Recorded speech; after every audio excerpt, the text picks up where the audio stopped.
नमस्कार. अडीचच्या बातमीपत्रात मी मंजिरी मराठे आपलं स्वागत करते. सुरुवातीला एक नजर ठळक बातम्यांवर. शेतकऱ्यांच्या कर्जमाफीच्या मागणीवरून विधिमंडळाच्या दोन्ही सभागृहात गदारोळ, कामकाज दिवसभरासाठी तहकूब. कर्जमाफीबाबत सरकारची भूमिका दुटप्पी असल्याचा विरोधकांचा आरोप.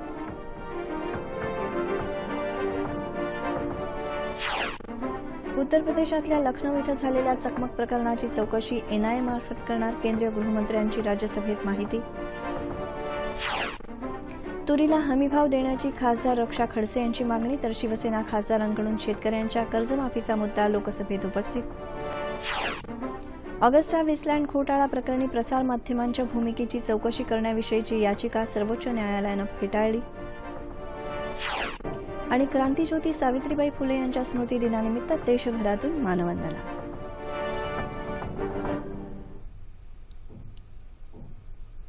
आता सविस्तर वृत्त. शेतकऱ्यांना कर्जमाफी द्या या मागणीसाठी आज सलग तिसऱ्या दिवशीही विधानसभेत गदारोळ सुरूच राहिल्यानं आधी 2 वेळा आणि नंतर दिवसभरासाठी कामकाज तहकूब करण्यात आलं. होळी आणि इतर सुट्ट्यांमुळे आता सभागृहाची बैठक थेट 15 तारखेला होईल. सकाळी कामकाज सुरू होताच विरोधी पक्षनेते राधाकृष्ण विखे पाटील यांनी गेले 32 दिवस आम्ही मागणी करत असलेल्या कर्जमाफीच्या मुद्द्यावर अध्यक्षांनी लक्ष द्यावं अशी मागणी केली.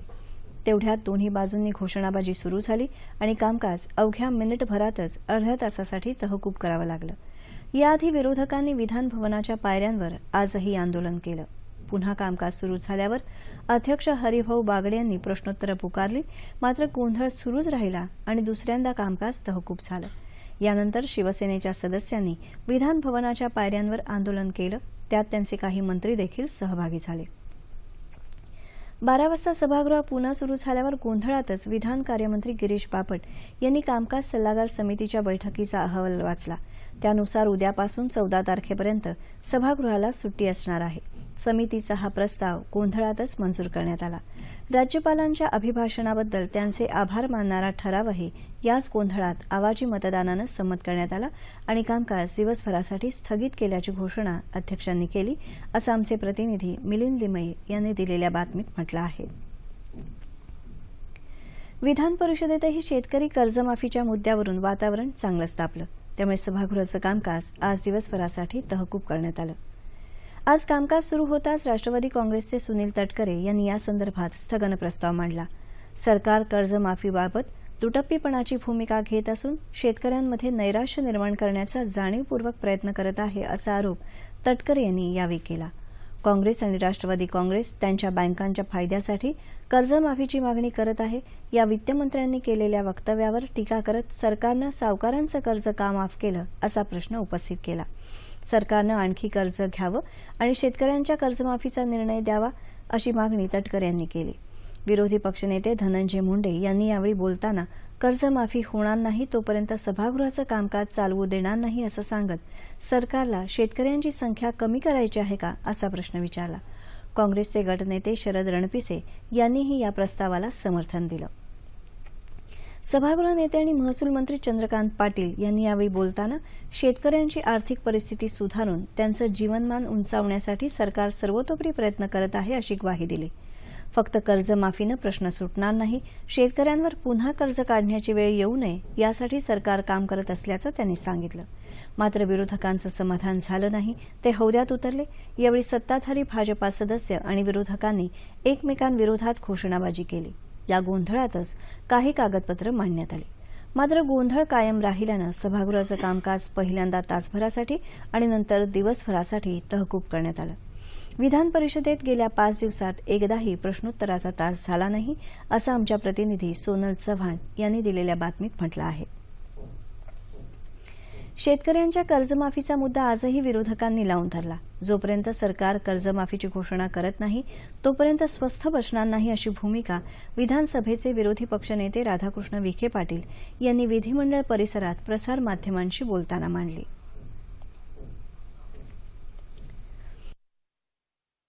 सरकारच्या सगळ्या घोषणा पोकळ होत चाललेल्या आहेत, पोकळ ठरत चाललेल्या आहेत. आमचा या राज्य सरकारवर कुठला आता विश्वास नाही आहे आणि त्यामुळे कर्जमाफी करणं हा एकमेव कर्जमाफीची घोषणा करणं हा एकमेव पर्याय त्याच्यामध्ये आहे. काल भारतीय जनता पक्षाचे सदस्य येऊन आविर्भावानं कर्जमाफी झाली पाहिजे म्हणून घोषणा देत होते. आज मात्र त्यांनी चुप्पी साधली. त्यांचं शेतकऱ्यांच्या प्रती बेगडं प्रेम हे आता उघड झालेलं आहे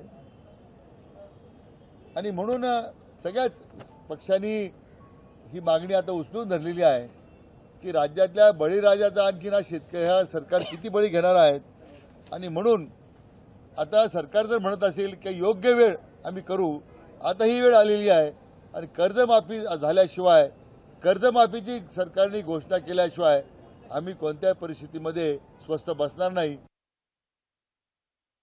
कित्येक अधिवेशनात कर्जमाफीचा मुद्दा मांडून देखील सरकारनं याबाबत गांभीर्यानं विचार केला नसल्याचा आरोप करत आता तरी कर्जमाफीची घोषणा करावी असं राष्ट्रवादी काँग्रेसचे गटनेते जयंत पाटील यांनी सांगितलं. गेल्या काही अधिवेशनात कर्जमाफीसाठी आम्ही सभागृहात लढाई केली. सभागृहात सरकार कोणत्याही प्रकारे याबाबतीत दाद देत नाही म्हटल्यावर रस्त्यावरची लढाई देखील आम्ही केली. या अधिवेशनामध्ये देखील सुरुवातीपासून कर्जमाफी सरकारने घोषित करावी. येणाऱ्या अर्थसंकल्पात याची घोषणा करण्याची त्यांना संधी आहे आणि त्यासाठी त्यांनी अनुकूलता दर्शवावी अशी आमची सतत मागणी आहे. आणि म्हणून सभागृहातलं कामकाज हे कर्जमाफीवर झालं पाहिजे, कर्जमाफीवरच चर्चा झाली पाहिजे आणि कर्जमाफी सरकारने घोषित केली पाहिजे. त्याशिवाय महाराष्ट्रातल्या आत्महत्यांचं सत्र थांबणार नाही ही आमची प्रमुख मागणी आहे आणि याच्याशिवाय दुसरा कोणताही महत्त्वाचा प्रश्न होऊ शकत नाही. शेतकऱ्यांच्या कर्जमाफीबाबत शिवसेनाही आग्रही असल्याचं शिवसेनेचे आमदार सुनील प्रभू यांनी सांगितलं. शेतकरी कर्जमुक्त झाला पाहिजे, त्याचा सातबारा कोरा झाला पाहिजे आणि आज अधिवेशनच्या 3-4 दिवसामध्ये शिवसेनेच्या आमदारांनी सभागृहात आणि सभागृहाच्या बाहेर देखील हीच भूमिका लावून ठेवली. जोपर्यंत शेतकऱ्याचा सातबारा कोरा होत नाही, शेतकरी कर्जमुक्त होत नाही, तोपर्यंत शिवसेनेचे आंदोलन आणि मागणी चालू राहणार. उत्तर प्रदेशात लखनौ इथं झालेल्या पोलीस आणि दहशतवाद्यांमधल्या चकमक प्रकरणाचा तपास एनआयए म्हणजेच राष्ट्रीय तपास यंत्रणा करणार आहे. त्यासाठी एनआयएचं पथक घटनास्थळी दाखल झालं आहे अशी माहिती केंद्रीय गृहमंत्री राजनाथ सिंह यांनी दिली. लखनौ चकमक प्रकरणी त्यांनी आज राज्यसभेत निवेदन दिलं.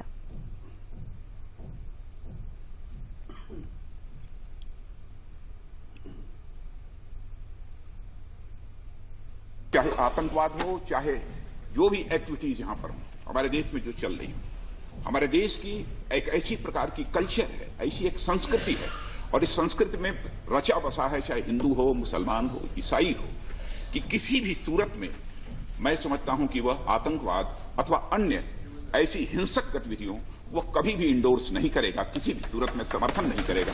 मेरा ऐसा पूरा विश्वास है. या प्रकरणी आतापर्यंत 8 संशयितांना अटक करण्यात आली असून त्यांची चौकशी सुरू आहे असं ते म्हणाले. या चकमकीत मारल्या गेलेल्या सैफुल्लाच्या पित्याचा देशाला अभिमान आहे. देशद्रोही आपला मुलगा असू शकत नाही असं सांगत सैफुल्लाच्या वडिलांनी त्याचा मृतदेह ताब्यात घेण्यास नकार दिला होता. 2000 आणि 500 रुपये मूल्याच्या नव्या नोटा चलनात आल्यानंतर 24 फेब्रुवारीपर्यंत सुमारे 12 लाख नव्या नोटा रिझर्व्ह बँकेनं बाजारात आणल्या आहेत अशी माहिती केंद्रीय वित्तमंत्री अरुण जेटली यांनी आज लोकसभेत दिली. तसंच 500 आणि 1000च्या जुन्या नोटा किती जमा झाल्या याचा नेमका आकडा आत्ताच देणं शक्य नाही, कारण जमा झालेली प्रत्येक नोट खरी आहे की बनावट याचा तपास अद्याप सुरू असून त्यानंतरच निश्चित आकडा सांगता येईल असं जेटली म्हणाले.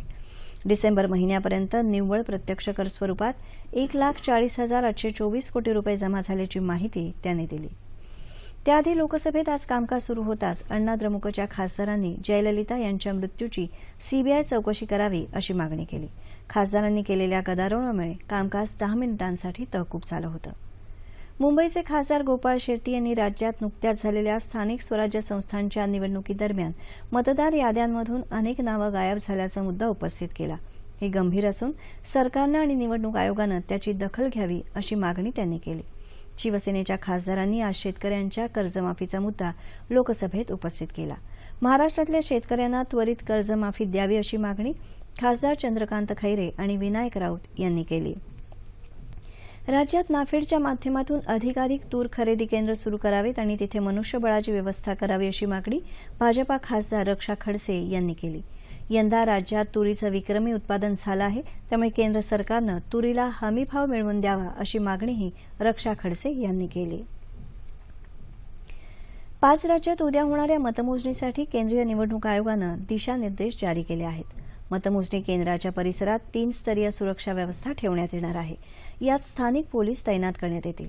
तसंच या केंद्राच्या आसपासच्या 100 मीटर परिसरात वाहनबंदी करण्यात आली आहे. मतमोजणी केंद्राच्या प्रवेशद्वाराजवळ गर्दीवर नियंत्रण ठेवण्यासाठी वरिष्ठ दंडाधिकाऱ्यांना नियुक्त करण्याचे निर्देशही आयोगानं दिले आहेत.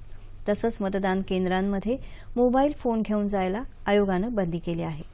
त्याचबरोबर स्ट्रॉंग रूमपासून मतमोजणी कक्षापर्यंत जाण्याच्या मार्गावर अतिरिक्त सीसीटीव्ही कॅमेरे लावण्याचे निर्देशही आयोगानं दिले आहेत. ऑगस्टा वेस्टलँड हेलिकॉप्टर घोटाळा प्रकरणी प्रसारमाध्यमांच्या भूमिकेचा तपास करावा या मागणीची याचिका आज सर्वोच्च न्यायालयानं फेटाळली. प्रसारमाध्यमांचं स्वातंत्र्य अबाधित असून त्याला धक्का लावणारा आदेश घटनाबाह्य ठरेल असं सांगत प्रसारमाध्यमांविरोधात तपास केला जाऊ शकत नाही असं सर्वोच्च न्यायालयानं म्हटलं आहे.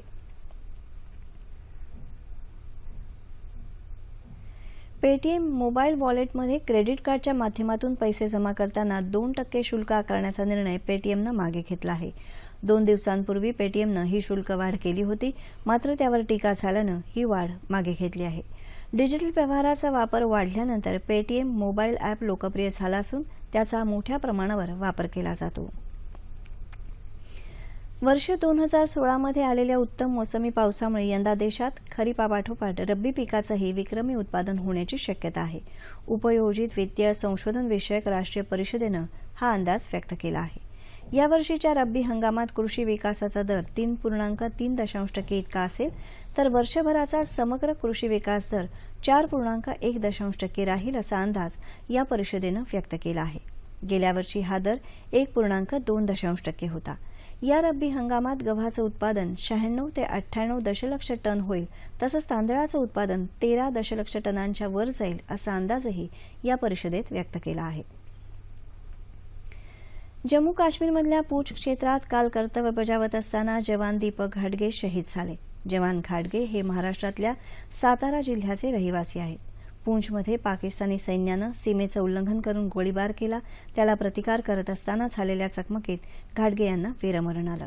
त्यांचं पार्थिव उद्या सातारा जिल्ह्यातल्या फत्यापूर या त्यांच्या मूळ गावी आणल्यानंतर लष्करी इतमामात अंत्यसंस्कार होतील. उत्तर प्रदेशच्या दहशतवाद विरोधी पथकानं एका माजी हवाई दल जवान गौस मोहम्मद खानसह आणखी एकाला भोपाळ उज्जैन पॅसेंजर ट्रेन स्फोट प्रकरणी काल अटक केली. खान या स्फोट प्रकरणी मुख्य आरोपी आहे असं उत्तर प्रदेशचे अतिरिक्त पोलीस महासंचालक दलजीत सिंग चौधरी यांनी सांगितलं. या दोघांच्या अटकेनंतर या प्रकरणात अटक केलेल्यांची संख्या 8 वर पोहोचली आहे. स्त्री शिक्षणाचा पाया रचणाऱ्या समाजसुधारक क्रांतीज्योती सावित्रीबाई फुले यांचा 120वा स्मृतिदिन. सावित्रीबाईंनी समाज सुधारणेसाठी केलेलं अतुलनीय कार्य हा भारतीयांसाठी मोठा ठेवा आहे. प्रेरणास्त्रोत ठरणाऱ्या क्रांतीज्योतीला विनम्र अभिवादन.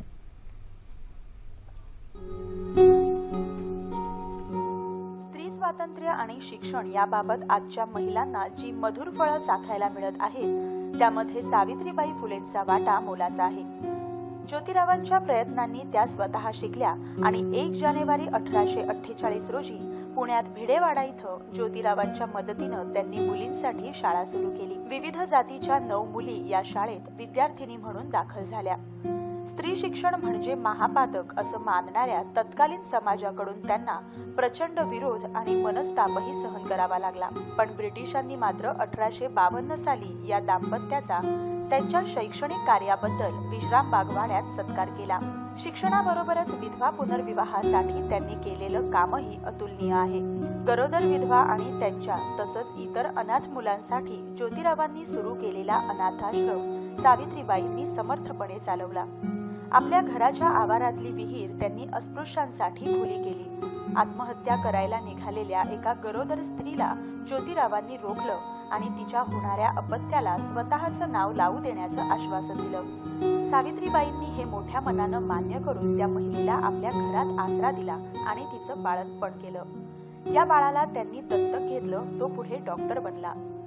प्लेगच्या साथीत रोज 2000 मुलांची सेवा करणाऱ्या सावित्रीबाईंनाच या रोगाची लागण झाली आणि त्यातच 10 मार्च 1897 रोजी त्यांचं निधन झालं. सावित्रीबाईंनी पेटवलेली क्रांतीज्योत मात्र विझली नाही। आज समस्त महिला वर्गासाठी ती विद्याज्योत बनली आहे। रेल्वे अपघातांची वाढती संख्या लक्षात घेता अपघातग्रस्त प्रवाशांना तातडीनं आरोग्य सेवा मिळावी या हेतूनं मध्य रेल्वेनं रेल अँब्युलन्स अर्थात रेल्वे रुग्णवाहिकेची निर्मिती केली आहे। भारतीय रेल्वेच्या इतिहासात प्रथमच अशी अँब्युलन्स रेल्वेगाडी तयार करण्यात आली आहे। मध्य रेल्वेच्या स्थानकांदरम्यान एखाद्या रेल्वेगाडीला कोणताही अपघात झाला तर ही रेल रुग्णवाहिका तत्काळ तिथे पोहोचेल अशी व्यवस्था करण्यात आली आहे, अशी माहिती मध्य रेल्वेचे जनसंपर्क अधिकारी नरेंद्र पाटील यांनी दिली।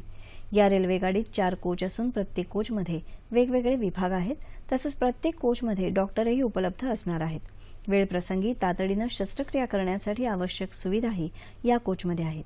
ही रेल रुग्णवाहिका कालपासून प्रवाशांच्या सेवेत रुजू झाली आहे। मुंबई विद्यापीठात सिनेमा आणि एंटरटेनमेंट अकॅडमी या विभागाचं उद्घाटन काल ज्येष्ठ चित्रपट अभिनेते अमिताभ बच्चन यांच्या हस्ते झालं। Ramesh Sippy academy of cinema and entertainment अंतर्गत पदवी अभ्यासक्रमाचं प्रशिक्षण देण्यात येणार आहे। या कार्यक्रमाला मुंबई विद्यापीठाचे कुलगुरू डॉ. संजय देशमुख, सिने निर्माते आणि या कोर्सचे प्रमुख रमेश सिप्पी, मुंबई दूरदर्शनचे माजी अतिरिक्त महासंचालक मुकेश शर्मा उपस्थित होते।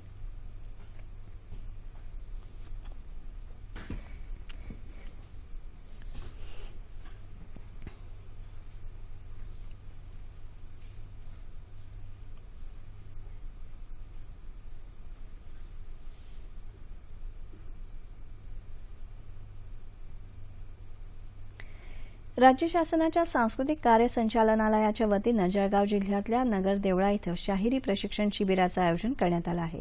या शिबिरात राज्यातल्या ग्रामीण भागातून आलेल्या 30 मुलामुलींनी भाग घेतला असून विविध विषयांवरील व्याख्यानांद्वारे त्यांना मार्गदर्शन करण्यात येत आहे।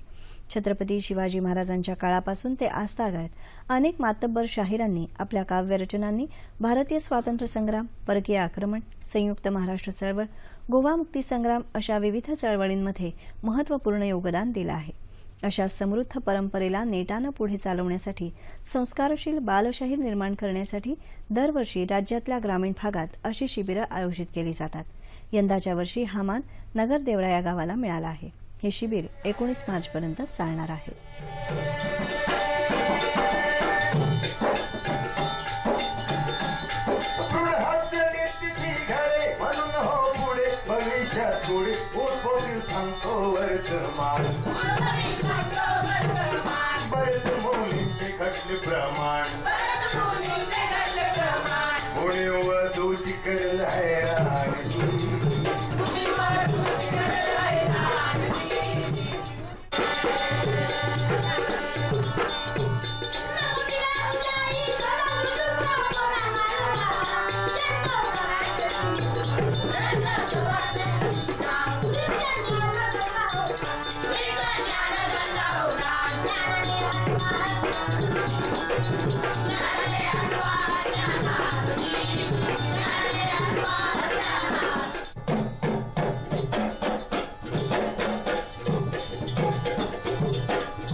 उत्तर प्रदेश, पंजाब, मणिपूर, उत्तराखंड आणि गोवा या 5 राज्यांच्या विधानसभा निवडणुकांची मतमोजणी उद्या होणार आहे।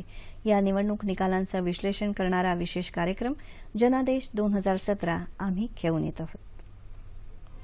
5 राज्यांच्या निवडणुकीत कोण बाजी मारणार, कोणाचं सरकार येणार, दावे तर सगळेच करतायत, पण निर्णय मात्र 11 तारखेला। मतमोजणीचं क्षणाक्षणाला बदलणारं चित्र आणि त्याचबरोबर विश्लेषण आणि चर्चेची मेजवानी घेऊन येत आहोत जनादेश 2017 दिनांक 11 मार्च 2017 रोजी दुपारी 12 ते 1:30 आणि रात्री 9 ते 10 वाजेपर्यंत जनादेश 2017. केवळ शेतीवरच अवलंबून न राहता शेतीपूरक व्यवसाय करण्याकडे शेतकरी भर देत आहेत. उस्मानाबाद जिल्ह्यातही शेतकरी गट आणि महिला गटाच्या माध्यमातून शेतीपूरक व्यवसाय करणं सुरू झालं आहे. असाच एक व्यवसाय लोहारा तालुक्यातल्या महिलांनी सुरू केला, तो म्हणजे नैसर्गिक रंग बनवण्याचा. पाहूया त्याबाबतचा वृत्तांत. गेल्या 4 वर्षात दुष्काळी परिस्थितीचा अनुभव घेतल्यानंतर उस्मानाबाद जिल्ह्यातल्या लाहोरा तालुक्यातल्या रुद्रवाडी या गावातल्या महिला कुटुंबाला हातभार लावण्याच्या उद्देशानं बचत गटाच्या माध्यमातून एकत्र आल्या. त्यांच्या या इच्छेला तुळजापूरच्या कृषी विज्ञान केंद्रानं बळ दिलं. कमीत कमी पैशात आणि कमी वेळेत नैसर्गिक साधनांचा वापर करून नैसर्गिक रंग तयार करण्याचा व्यवसाय त्यांनी निवडला. यासाठी त्यांनी 2 दिवसांचं प्रशिक्षणही घेतलं. निसर्गात जे अवेलेबल जे उपलब्ध स्रोत आहेत त्याचाच वापर आपण करून त्यापासून रंगनिर्मिती केलेली आहे की जेणेकरून पर्यावरणाला काही हानी पोहोचणार नाही आणि त्याचबरोबर मानवी आरोग्याला देखील काही हानी होणार नाहीये. आणि त्याचबरोबर एखाद्या बचत गटाला एक चांगला उद्योग निर्माण होईल या दृष्टिकोनातून या प्रशिक्षणाचं आयोजन करण्यात आलं होतं. या महिला स्वतः शेतात जाऊन रंगांसाठी आवश्यक पळसाची फुलं, पालक भाजी, मेहंदी, मंजिष्ठा, निलगिरीच्या पानांबरोबरच झाडांच्या साली, मुळं, बिया जमा करतात आणि त्यावर योग्य ती प्रक्रिया करून रंग तयार करतात. 1 किलो रंग तयार करण्यासाठी साधारण 100 रुपये लागतात. अवघ्या अर्ध्या तासात रंग बनवून होतो. त्यामुळे महिलांना घरातली कामं आवरूनही हे काम अगदी सहज करता येतं. बायांचा पण पैशाचा काहीतरी व्यवसाय धंदा व्हावा म्हणून शेतात आम्हाला पालक भेटते, पळसाची फुल भेटतात, करडी भेटतात, जे आणि काय काय शेतात भेटतात. आम्ही रोज शेतात जातो. मग त्यामुळे असं आम्हाला वाटलं की हे आपल्याला सगळं भेटते, आपण करून बघावं, काय तर जोडधंदा होईल, आपल्या ह्याला घरांना माणसांना मदत होईल. रसायनयुक्त रंगांऐवजी नैसर्गिक रंग वापरले तर पर्यावरणाची हानी तर टळेलच, शिवाय शरीरावर होणारे विपरीत परिणामही टाळता येऊ शकतील.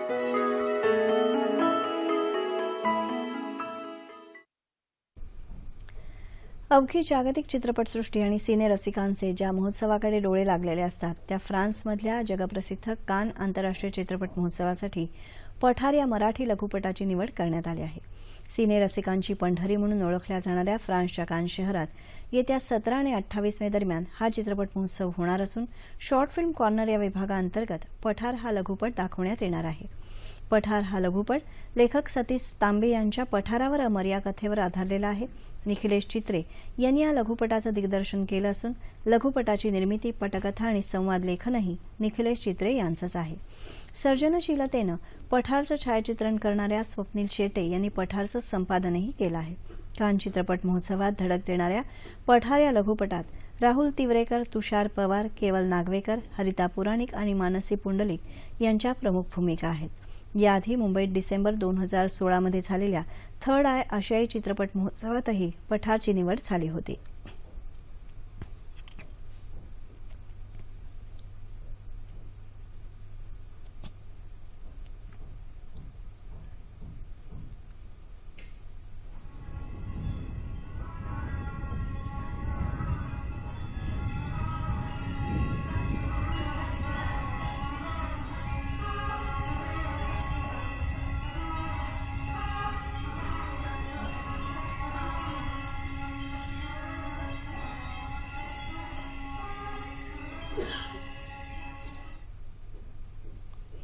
आशियाई हॉकी अजिंक्यपद स्पर्धेत भारतीय महिला संघानं फिलिपाईन्सवर 4-3 असा दणदणीत विजय मिळवला. सामन्याच्या पहिल्या सत्रात दोन्ही संघ गोल करू शकले नाहीत. मात्र दुसऱ्या सत्रात भारतीय संघानं पहिला गोल करून 1-0 अशी आघाडी घेतली. तिसऱ्या सत्रात मात्र दोन्ही संघांनी 3-3 गोल केले. चुस्कित आणि डोल्मा यांनी भारताच्या विजयात हातभार लावला. सातारा जिल्ह्यातल्या IMSR महाविद्यालयानं MBBSच्या ज्या विद्यार्थ्यांना निकष डावलून प्रवेश दिले होते त्या 95 विद्यार्थ्यांना अखेर दिलासा मिळाला आहे. आपल्यावरील अन्याय दूर व्हावा या मागणीकरता हे विद्यार्थी विधिमंडळ परिसरात उपोषणाला बसले होते. शासनानं त्यांच्या मागणीची दखल घेऊन वैद्यकीय परिषदेला त्यांचं गाऱ्हाणं मांडण्याची तयारी दर्शवली आहे. विधान परिषदेचे सभापती आणि काही सदस्यांनी आज या संदर्भात घेतलेल्या बैठकीत या प्रश्नावर तोडगा निघाला. निकष डावलून प्रवेश दिल्यामुळे ज्या विद्यार्थ्यांचे प्रवेश रद्द झाले होते त्यांना आता इतर महाविद्यालयांमध्ये सामावून घेऊन परीक्षा देण्यासाठी परवानगी द्यावी अशी मागणी राज्य सरकार वैद्यकीय परिषदेकडे करणार आहे. कोकण आणि मराठी अशा भाषात लेखन करणारे गोव्यातले ज्येष्ठ लेखक महाबळेश्वर सैल यांना यंदाचा के बिर्ला फाउंडेशनचा सरस्वती सन्मान पुरस्कार काल जाहीर झाला. हावथान या कोकणी कादंबरीसाठी त्यांना हा पुरस्कार मिळाला आहे. 22 प्रादेशिक भाषांमधल्या पुस्तकातून सैल यांच्या कादंबरीची निवड झाली. 15 लाख रुपये रोख आणि मानपत्र असं या पुरस्काराचं स्वरूप आहे. सैल यांच्या 4 मराठी 7 कोकणी कादंबऱ्या प्रसिद्ध आहेत. कोल्हापुरातल्या छत्रपती शाहू स्टेडियमवर सुरू असलेल्या southern command inter TA battalion football स्पर्धेचा अंतिम सामना आज झाला. 122 टीए मद्रास संघानं प्रतिस्पर्धी 108 टीए महार बटालियन संघावर 3-1 अशा गोल फरकानं विजय मिळवला. विजेत्या आणि उपविजेत्या संघाला प्रमुख पाहुणे कर्नल नवीन शर्मा यांच्या हस्ते गौरवण्यात आलं. तसंच सर्वाधिक गोल करणारा सोहिन मोहम्मद आणि उत्कृष्ट गोलकीपर सामवेल यांनाही पुरस्कार देण्यात आले. गेले 6 दिवस सुरू असलेल्या या स्पर्धेत 5 संघ सहभागी झाले होते. हवामान. येत्या 24 तासात विदर्भात काही ठिकाणी पाऊस पडण्याची शक्यता हवामान विभागानं वर्तवली आहे. कोकण, मध्य महाराष्ट्र आणि मराठवाड्यात कमाल तापमानात घट होईल असा अंदाज वेधशाळेनं व्यक्त केला आहे. ठळक बातम्या पुन्हा एकदा. शेतकऱ्यांच्या कर्जमाफीच्या मागणीवरून विधिमंडळाच्या दोन्ही सभागृहात गदारोळ, कामकाज दिवसभरासाठी तहकूब. कर्जमाफीबाबत सरकारची भूमिका दुटप्पी असल्याचा विरोधकांचा आरोप.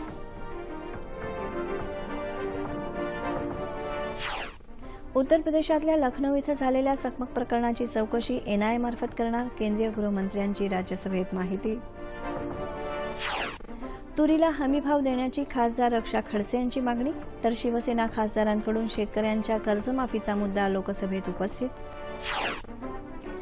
ऑगस्टा वेस्टलँड घोटाळा प्रकरणी प्रसारमाध्यमांच्या भूमिकेची चौकशी करण्याविषयीची याचिका सर्वोच्च न्यायालयानं फेटाळली. आणि क्रांतीज्योती सावित्रीबाई फुले यांच्या स्मृतिदिनानिमित्त देशभरातून मानवंदना. याबरोबरच हे बातमीपत्र संपलं. पुन्हा भेटूया संध्याकाळी 5 वाजता आपल्या सह्याद्री वाहिनीवर. नमस्कार.